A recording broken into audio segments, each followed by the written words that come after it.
Matka nimaga o'zidan o'zi og'riydi? Matka og'rishi, bu tuxumdon. Matka qayerda joylashgan?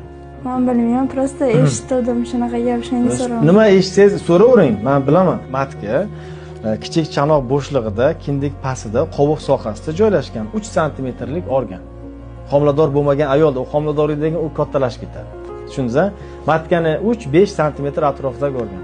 Og'rishiga asosiy sabab bu matka miya bilan juda ham ko'p nerv tolalari orqali aloqa qiladi.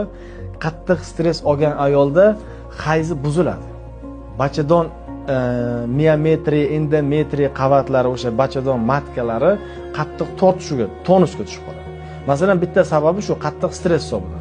Ko'p uchraydigan sababi bu endoservisit, ya'ni bachadon ichi shamollash. Ya'ni boyagi o'sha qindagi shamollash vaqtida davolanilmadi va bachadon bo'yni orqali bachadon ichiga o'tadi va u yerda og'riqlar paydo qilishi mumkin. Shamollash bo'ladi, u tuxumdonga o'tadi, turbalak o'tadi. Shuning hisobidan jinsiy ayollarning o'sha jinsiy farzandli bo'lish reproduktiv a'zolaridagi yallig'lanish hisobi og'riqlar kuzatilishi mumkin.